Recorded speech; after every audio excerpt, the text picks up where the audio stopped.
Right. Okay பிள்ளைகள், நாங்கள் படிப்போம். போன கிழமை எனக்கு கொஞ்சம் சிக்னல் பிரச்சனை ஆயிடுச்சு. இப்போ அதை அனுப்பிச்சு இப்போ கொஞ்சம் கிளியர் பண்ணிட்டு வந்திருக்கிறேன்.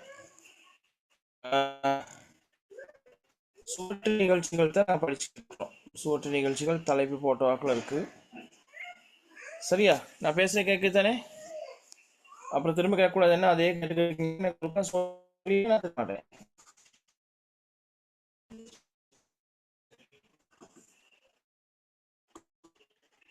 பாருங்க, சுவற்று நிகழ்ச்சிகள் 3 படுது, நீண்ட தூரம் அப்படின்னு சொல்லி 3 படுது சுற்று நிகழ்ச்சி. சரியா? அப்படிங்கிறது வந்து கிட்டத்தில் ஓடுது. பெரிய தூரத்தை ஓடுறது தான் குறுந்தூரம். மத்திய தூரம் அப்படிங்கிறது வந்து ஒரு சராசரியான தூரம். நீண்ட தூரம் வந்து ஓடுறது தூரம். சரியா? இந்த குறுந்தூரத்தில் பார்த்தீங்கன்னு சொன்னால் 100 மீட்டர், 200 மீட்டர், 400 மீட்டர், அதே மாதிரி 100 மீட்டர் தடை தாண்டல், 410 மீட்டர் தடை தாண்டல். அதே மாதிரி பார்த்தீங்கன்னு சொன்னால்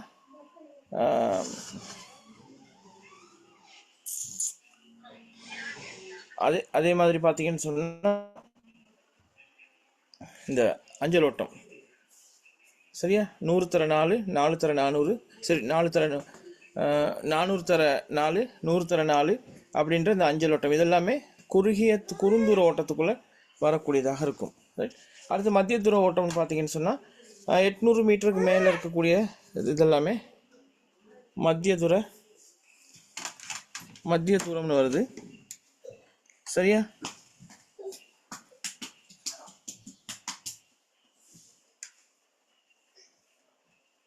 சரியா? அடுத்து பார்த்தீங்கன்னு சொன்னால் இந்த நீண்ட தூரங்கிறது 3000 மீட்டருக்கு மேலே இருக்கிறது எல்லாமே நீண்ட தூரம். அப்போ நாங்கள் படிக்கிறது வந்து இந்த சுவட்டு நிகழ்ச்சிகளின் புறப்பாடு தொடர்பாக தானே. இந்த குறுந்தூர ஓட்டத்தை பார்த்தீங்கன்னு சொன்னால், சரியா, பதுங்கிய புறப்பாடு. குறுந்தூர ஓட்டம் வந்து பதுங்கிய புறப்பாடு. பார்த்துருக்கீங்க தானே? 100 மீட்டர் 200 மீட்டர் ஓடுறதுல அந்த ஒலிம்பிக்லாம் பார்த்துருப்பீங்க. அப்போ அந்த குறுந்தூர ஓட்டம் வந்து பதுங்கிய புறப்பாடு. 100 மீட்டருக்கு எப்படி புறப்படுவாங்க? போயிட்டு தன்னுடைய குறிக்கப்பட்ட அந்த மார்க்கில் நின்று உட்கார்ந்து ஒரு முட்டி கீழே இருக்க, ஒரு முட்டி மேலே இருக்கிற விரல்கள் பெருவிரலையும் ஆள்காட்டி விரலையும் அந்த கோட்டுக்கு முன்னால் வச்சு இருப்பாங்க. ஓடுறதுக்கு தயார் நிலையில் இருப்பாங்க. சரியாதான் குறுந்தூர ஓட்டத்துக்கான புறப்பாட்டு முறை. ரைட். பதுங்கிய புறப்பாட்டுன்னு சொல்லுவாங்க. அடுத்து மத்திய தூரத்துக்கு பார்த்தீங்கன்னா, மத்திய தூரமும் அப்படி தான். மத்திய தூரம் ஓடும் பொழுது பார்த்தீங்கன்னு சொன்னால் அவங்க 2 விதமான புறப்பாடுமே மத்திய தூர ஓட்டத்தில் பயன்படுத்தக்கூடியதாக இருக்கும். நீண்ட தூர ஓட்டத்துக்கான அந்த நீண்ட நிலை புறப்பாடும் அதுக்கு பயன்படுத்தக்கூடியதாக இருக்கும். அதே மாதிரி பதுங்கிய நிலை புறப்பாடும் இந்த மத்திய தூர ஓட்டத்துக்கு பயன்படுத்தக்கூடியதாக இருக்கும். அதே மாதிரி நெடுதூர ஓட்டம் அல்லது நீண்ட தூர ஓட்டம், நெடுந்தூரம் அல்லது நீண்ட தூர ஓட்டம், அதுக்கு வந்து பொதுவாக இந்த நீண்ட தூர ஓட்டம் அப்படி சொல்லும் பொழுது நீண்ட நிலை புறப்பாடு தான் அங்கே பொதுவாக காணப்படக்கூடியதாக இருக்கும். சரியா? இதை நோட் பண்ணிட்டு சொல்லுங்க எனக்கு.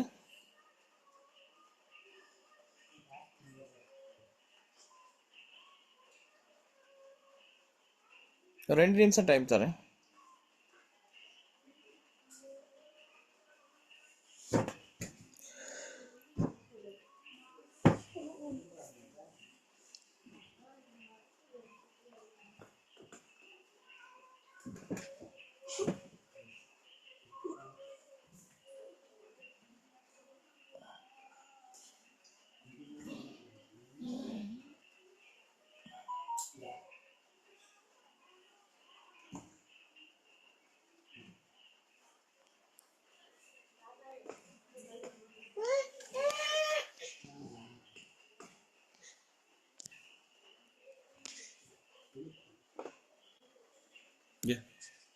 இதான்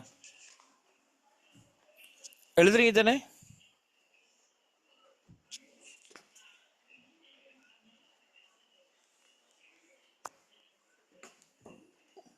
இதுதான்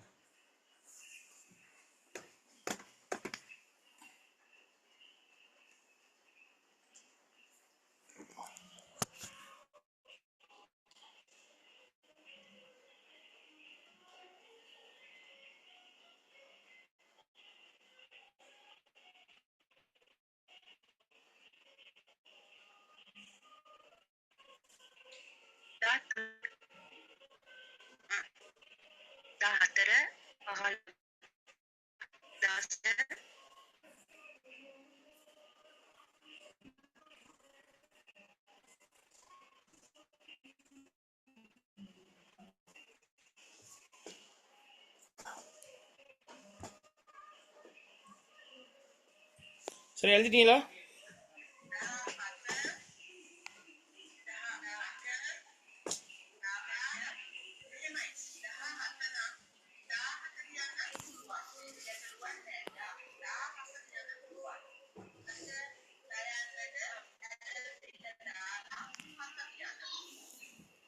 பிள்ளைகள் பேசுகிற கேட்கு தானே, சொன்னா தான் எனக்கு போகலாம்.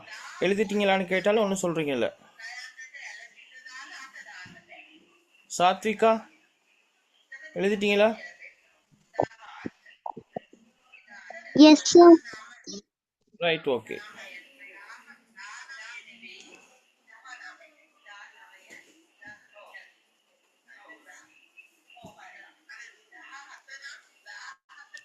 ரைட், அடுத்து பார்த்தீங்கன்னு சொன்னா ஒரு ஓட்ட நிகழ்ச்சியில் நான் வெற்றி பெறணும்னு சொன்னேன்.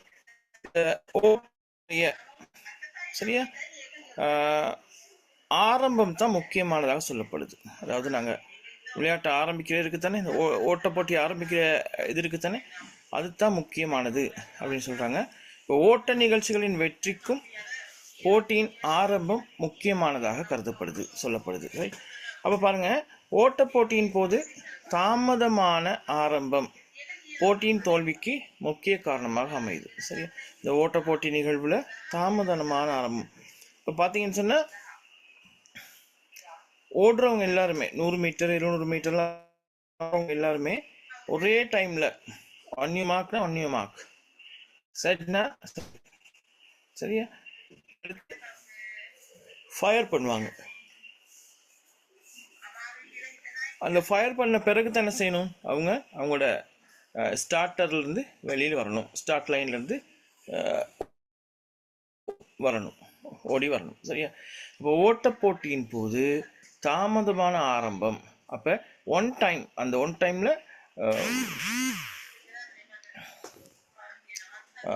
வெடி ஒலி கேட்டதோடு இல்லாட்டி விசில் ஒலி கேட்டதோடு என்ன செய்யணும், ஓட ஆரம்பிச்சிடணும். அப்படி இல்லைன்னு சொன்னால் நாங்கள் தோல்வி அடைகிறதுக்கு அது எங்களுக்கு ஒரு காரணமாக அமைஞ்சிடும் சொல்கிறாங்க.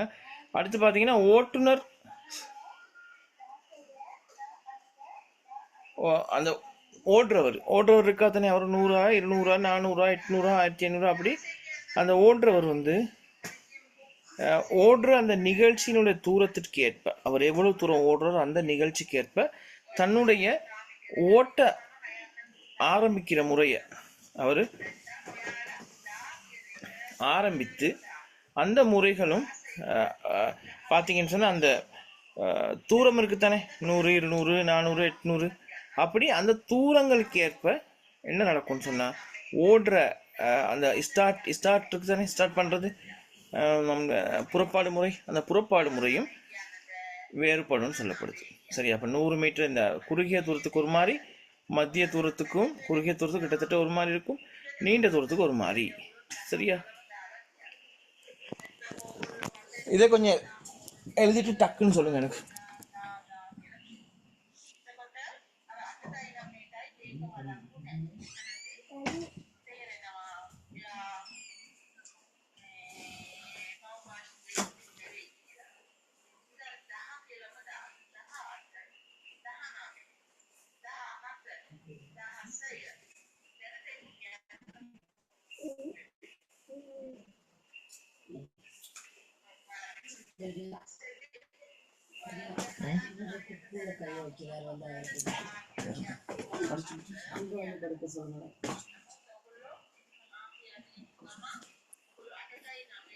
எழுதிட்டீங்களா?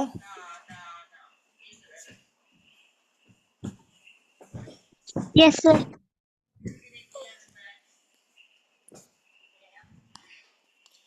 அடுத்து பாருங்க, ஆரம்பிப்பு முறைகளை 2 வகைப்படுத்தலாம்.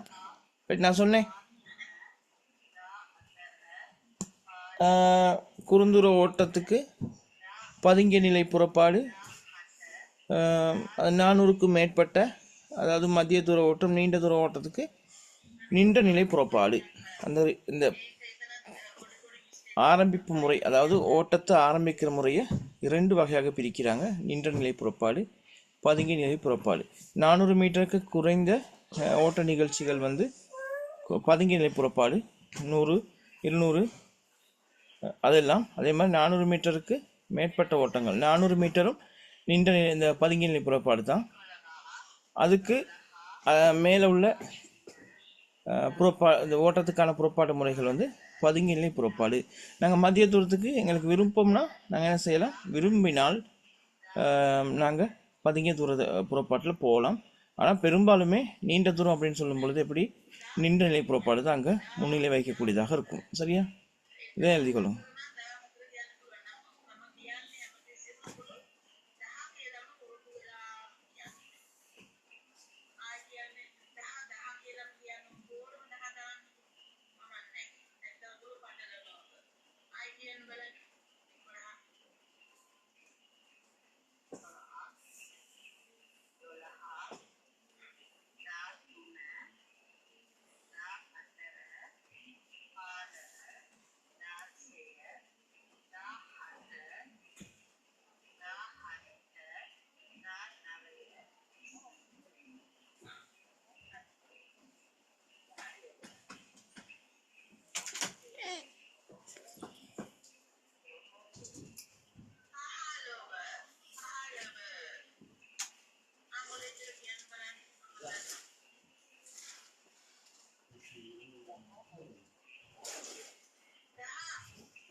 எழுதிட்டீங்களா?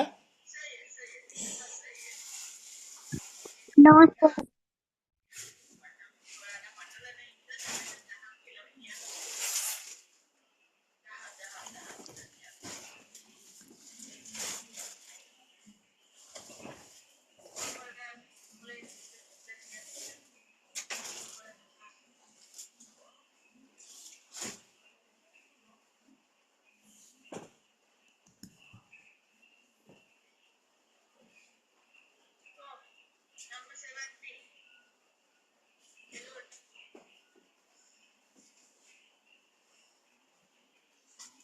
எழுதிட்ட சொல்லுங்க குயிக்கா.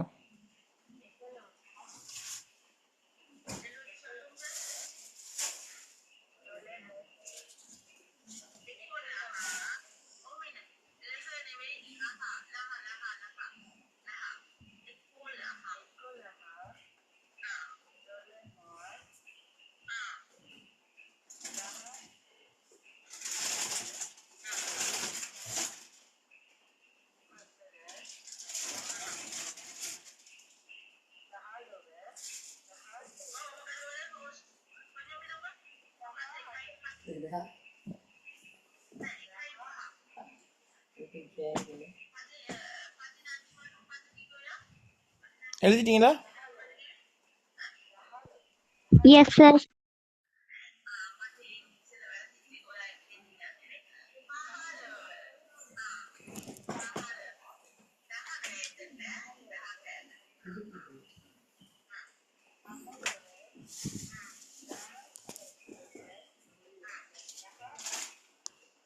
ரைட், அடுத்து பாருங்க. நீண்ட மற்றும் மத்திய தூர ஓட்டங்களுக்கு நின்ற புறப்பாடு பயன்படுத்தப்படுகிறது.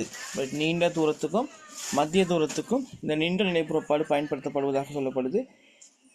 நின்ற புறப்பாடு பயன்படுத்தப்படக்கூடிய ஓட்ட நிகழ்ச்சிகள் பார்த்தீங்கன்னா 800, 1500, 5000, 10000 இதெல்லாமே நின்ற நிலை புறப்பாடு.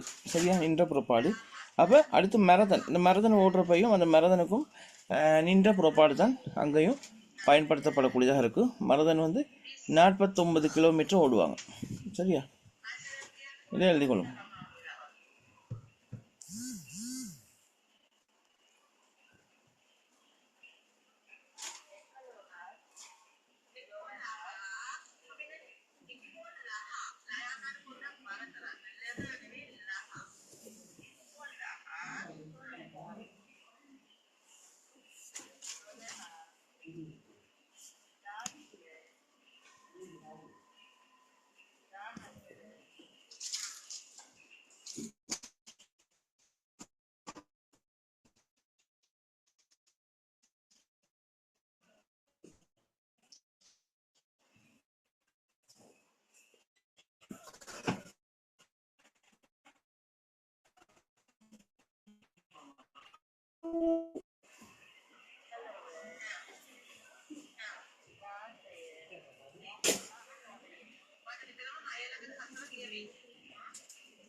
சரியா எழுதிட்டீங்களா?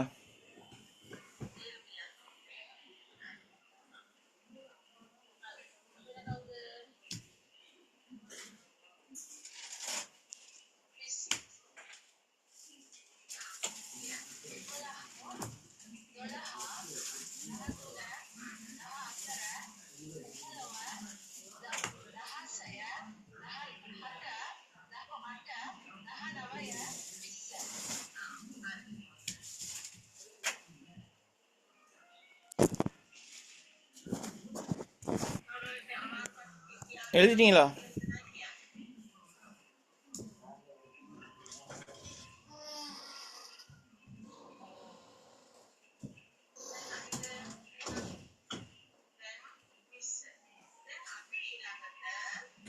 Yes, sir. மாத்தா Okay, sir.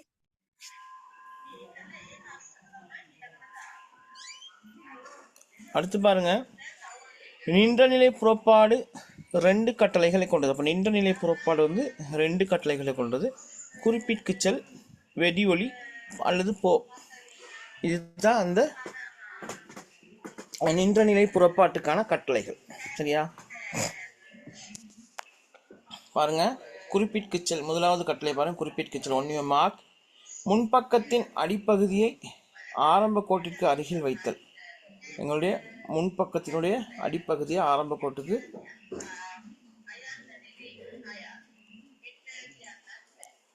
அருகில வைக்கணும்.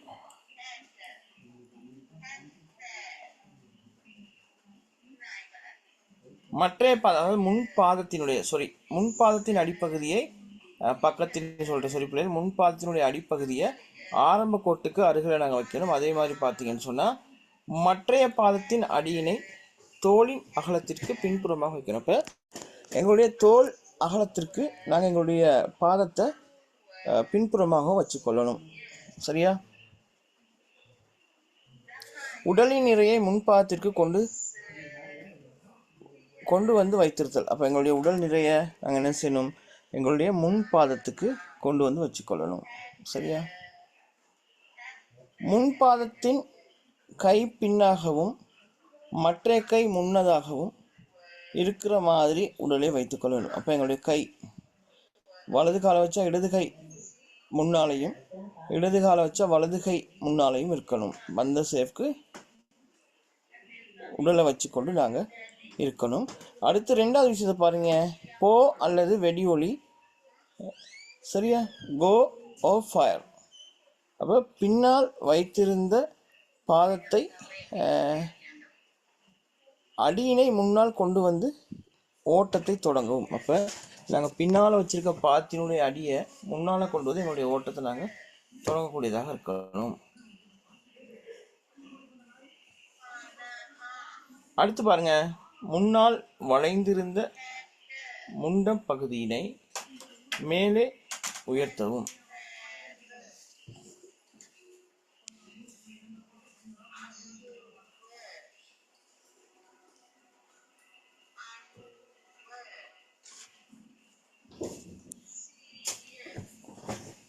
அடுத்து பாருங்க, முன்னால் வளைந்திருந்த முண்டப்பகுதியினை மேலே உயர்த்தவும். பின்னால் வைத்திருந்த பாதத்தினுடைய அடிப்பகுதியை நாங்கள் முன்னால் கொண்டு வர்றதோட எங்களுடைய ஓட்டத்தை நாங்கள் ஆரம்பிச்சிடணும். அதே மாதிரி முன்னால் வளைந்திருந்த முன்பாதத்தினை மேலே உயர்த்தி கொண்டு வந்துடணும். கொண்டு வந்து நாங்கள் ஓட தயாராகி ஓட ஆரம்பிச்சிடணும். சரியா? இதே நோட் பண்ணிக்கணும்.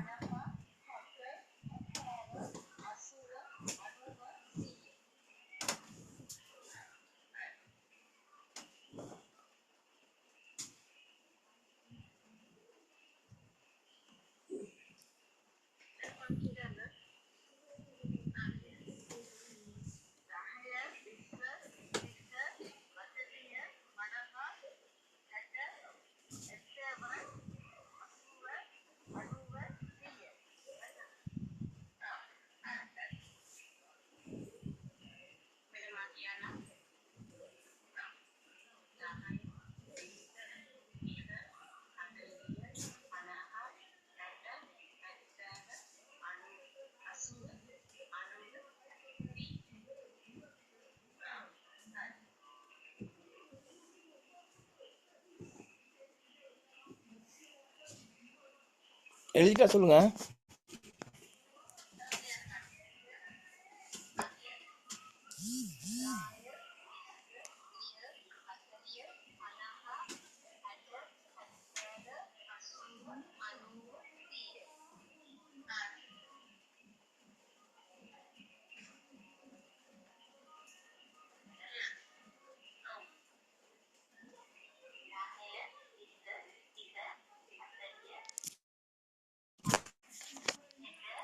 எழுதிட்டீங்களா?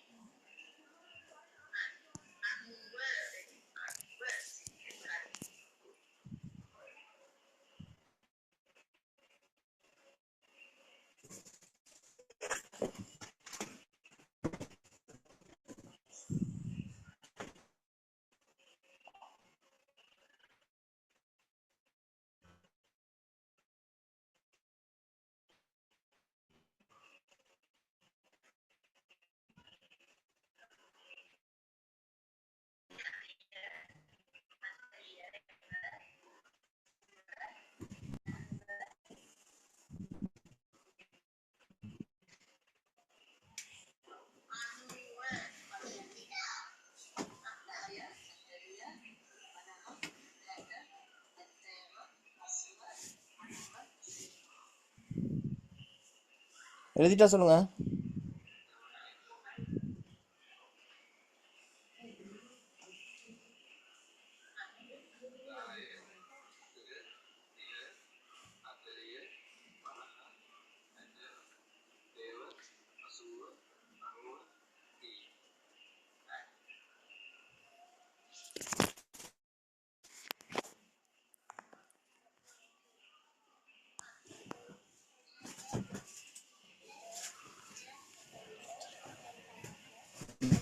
எழுதிட்டா சொல்லுங்க.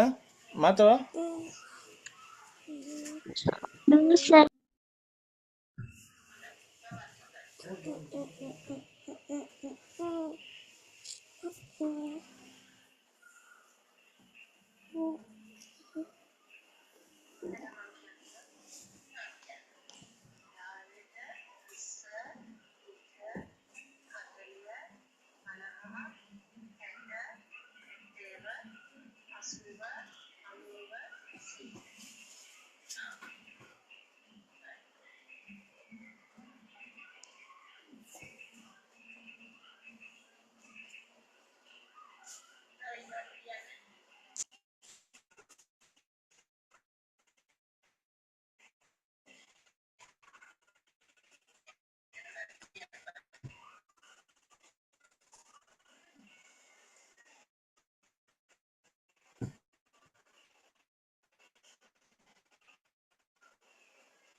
சரி, எழுதிட்டீங்களா?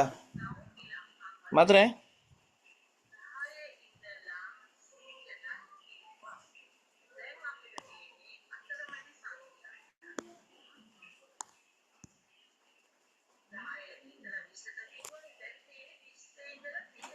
Okay, sir.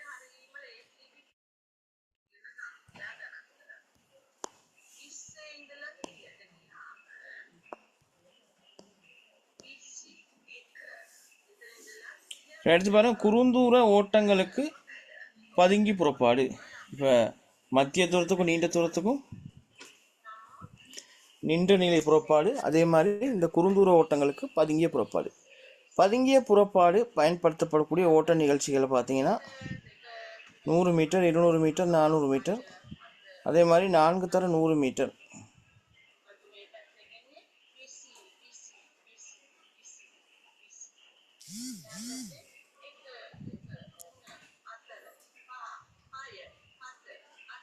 ரைட். இப்போ பாருங்கள், இந்த குறுங்குற ஓட்டங்களை பதுங்கிய நிலை புறப்பாடு மூலமாக தான் ஸ்டார்ட் பண்ணணும். அப்போ இந்த பதுங்கிய நிலை புறப்பாடு பார்த்தீங்கன்னா எந்தெந்த ஓட்ட நிகழ்ச்சிக்கு இருக்குன்னா 100, 200, 400, 100 தர 4, 400 தர 4.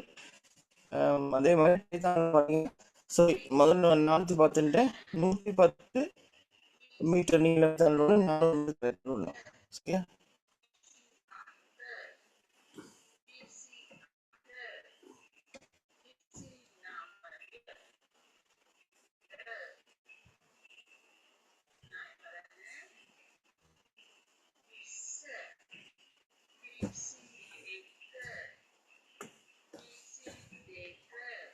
குயிக்காக எழுதுங்க.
அப் பட் நமக்கு மேலே போகிற சவுண்ட் கூடுறது மேலே மேலே.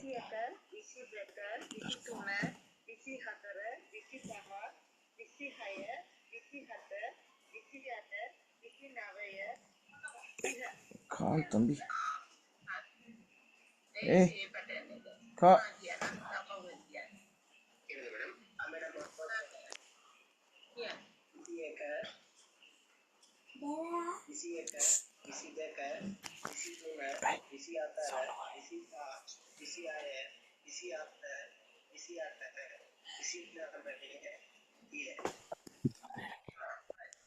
சரி, எழுதிட்டீங்களா?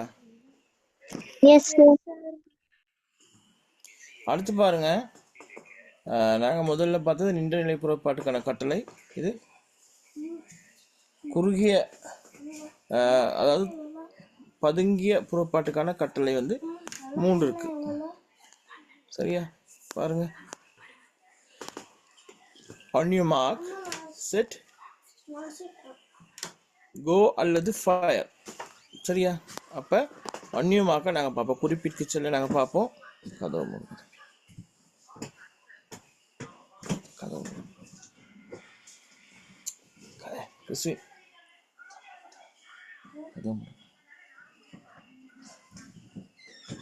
சரியா? அப்போ முதல்ல நாங்கள் பார்த்தோம் நின்றநிலை புறப்பாட்டுக்கு, இது வந்து பதுங்கி நிலை புறப்பாடு. இப்போ பதுங்கி நிலை புறப்பாட்டுக்கு பார்த்தீங்கன்னு சொன்னால் 3 கமாண்ட் இருக்குது அதுக்கு. சரியா? on your mark, set, go அப்படி சொல்லி. அப்போ நாங்கள் குறிப்பிட்டு செலுத்த on your mark அதை நாங்கள் பார்த்தோம்னு சொன்னால் முன்பாதமானது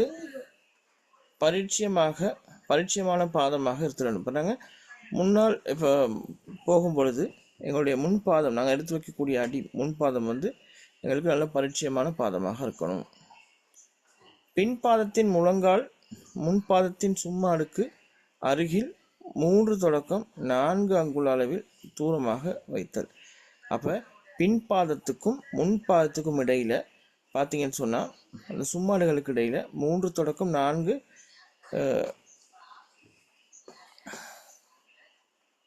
அலகுகள் என்ற அளவில் அது தூரமாக வைக்கப்படும். அடுத்து 2 கைகளையும் ஆரம்ப கோட்டுக்கு அருகில் தோள்களின் அகலத்திற்கு விரித்து வைத்துக்கொள்ள. அப்போ 2 கைகளையும் நாங்கள் என்ன செய்யணும், ஆரம்ப கோட்டில் ஆரம்ப கோட்டுக்கு அருகில் எங்களுடைய தோள்களின் அகலத்துக்கு எங்களுடைய பாதங்களை விரித்து வச்சுட்டு நாங்கள் இருக்கணும். சரி, அது வந்து எங்களுடைய உடற் சமநிலை பயன்றதுக்கு தான் பாதங்களை தோல்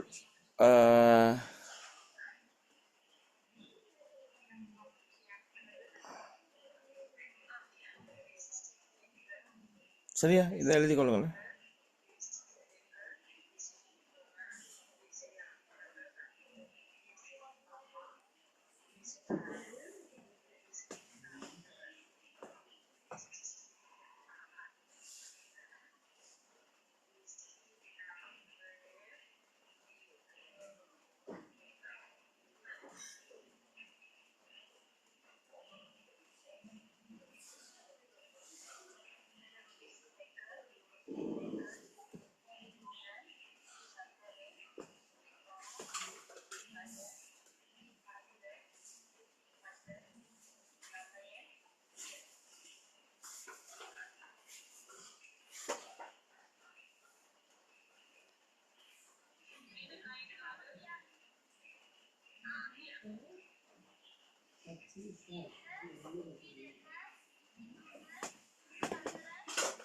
சரியா எழுதிட்டீங்களா?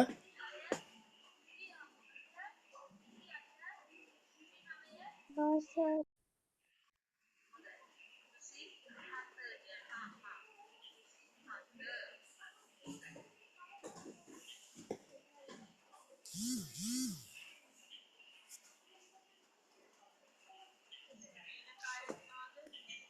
எழுதிட்டீங்களா? No, sir. சரி, இது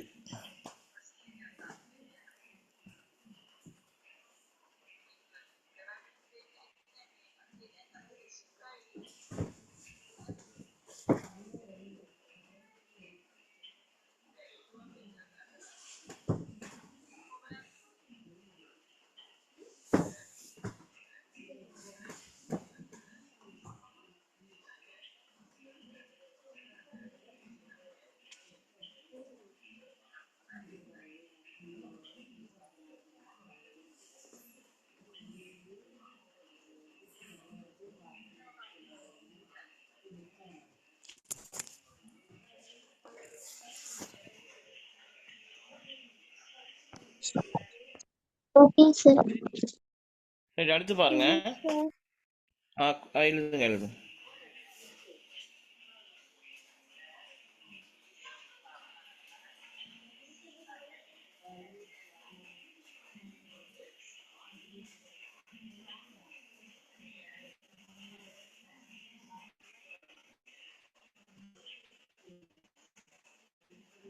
Okay, sir.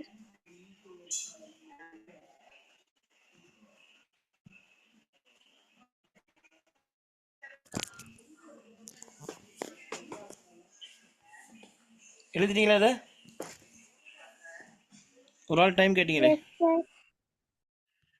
அடுத்து பாருங்க, ஆயத்த நிலை. இது வந்து குறிப்பிற்குச்சல். அடுத்து ஆயத்த நிலை. ஆயத்த நிலை பார்த்தீங்கன்னா 2 முழங்கால்களினையும் மேலே உயர்த்தி வைத்தல். அப்போ ஆயத்த நிலையில் நாங்கள் சரியாக உட்காந்து எங்களோட பொசிஷனுக்கு போயிட்டு எங்களுடைய முழங்கால்களையும் நாங்கள் மேலே தூக்கி வச்சுக்கொள்வோம். சரியா? தோள்களின் மட்டத்தினை விடவும் இடுப்பு பகுதியை உயர்த்துதல். அப்போ எங்களுடைய தோள்களை விடையும் எங்களுடைய இடுப்பு பகுதியை நாங்கள் உயர்த்தணும்.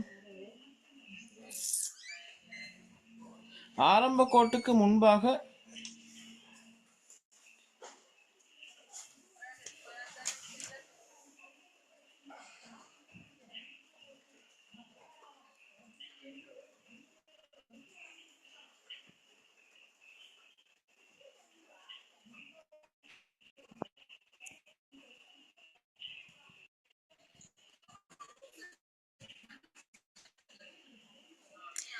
ரைட் பாருங்க, 2 முழங்காலையும் மேலே உயர்த்தி வைக்கணும். அதுக்கு அடுத்து தோள்களின் மட்டத்தினை விடவும் இடுப்பு பகுதியை உயர்த்துதல். அடுத்து பாருங்க, ஆரம்ப கோட்டுக்கு முன்பாக தோட்புயங்கள் சற்று முன் தள்ளி இருத்தல். அப்போ ஆரம்ப கோட்டுக்கு முன்னுக்கு என்னுடைய தோட்புயங்கள் என்ன செய்யணும்? கொஞ்சம் முன்னால் தள்ளி இருக்கணும். உடலின் நிறை 2 வகைகளின் மீது தங்கி இருக்க செய்யலாம். எங்களுடைய உடல் நிறைய வந்து 2 கைகளில், சரியா? இந்த எங்களுடைய உடல் நிறை வந்து 2 கைகளில் நாங்கள் என்ன செய்யணும்? தங்கி இருக்கிற மாதிரி பார்த்துக்கணும். அப்போ எங்களுடைய முழு பாரத்தையும் நாங்கள் எங்களுடைய கைகள் 2க்கு தான் போடணும். சரியா? இதை நோட் பண்ணிக்கொள்ளுங்க.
எழுதிட்டீங்களா? Yes sir. ரைட், அடுத்து பாருங்க. மூன்றாவது, போ அல்லது வெடி ஒலி நிலையில் நாங்கள் என்ன செய்யணும்? போ இல்லாட்டி வெடி ஒலி சொல்லும்போது நாங்கள் என்ன செய்யணும் பார்த்தீங்கன்னா, வெடிச்சத்தத்துடன் 2 பாதங்களையும் நிலத்தில் ஊன்றி முன்னால் தள்ள வேண்டும். சரியா? அந்த வெடி சத்தம் கேட்டதோடு எங்கள் 2 பாதத்தையும் நல்லா நிலத்தில் ஊண்டி எங்களுடைய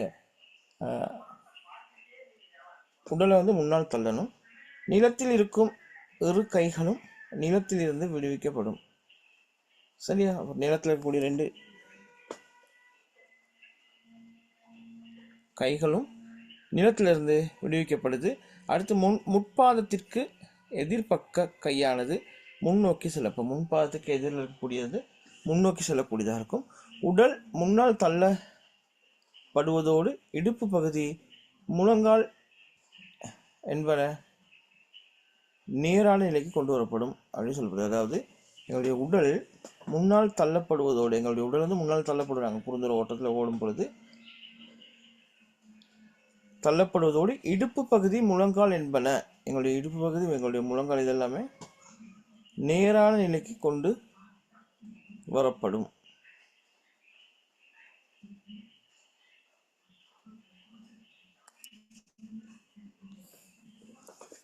எழுதிட்டு சொல்லுங்க.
சார் இதுக்கு அடுத்ததா இருக்கிறத போடுங்க.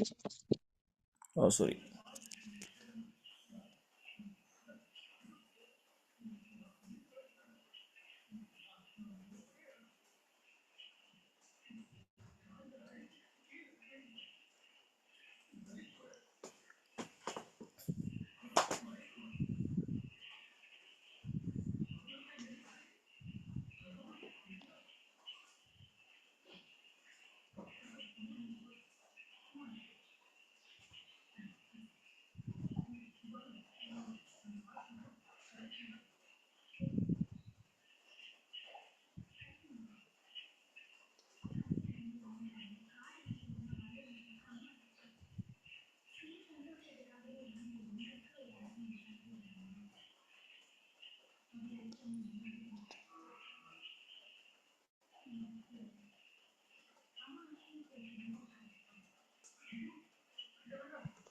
Okay sir.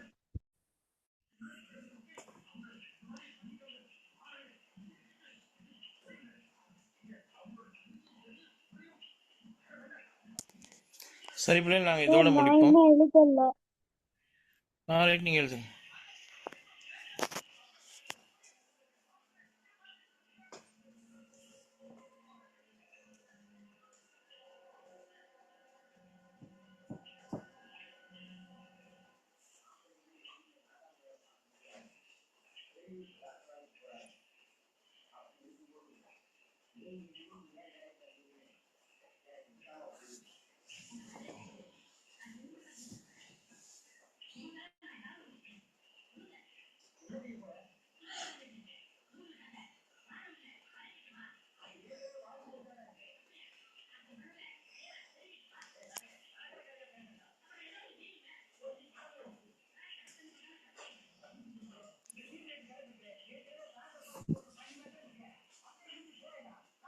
சரத்தனா எழுதிட்டீங்களா?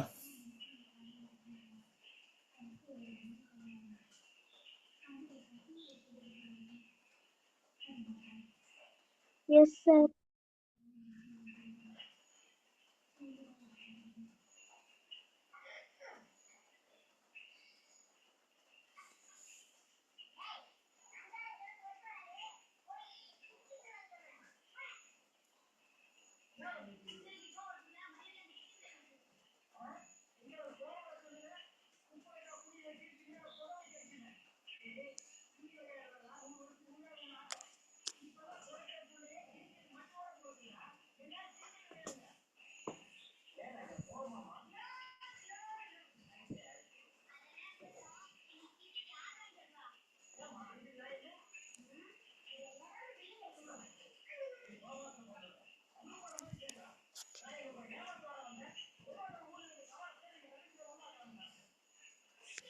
எழுதியாச்சு சார்.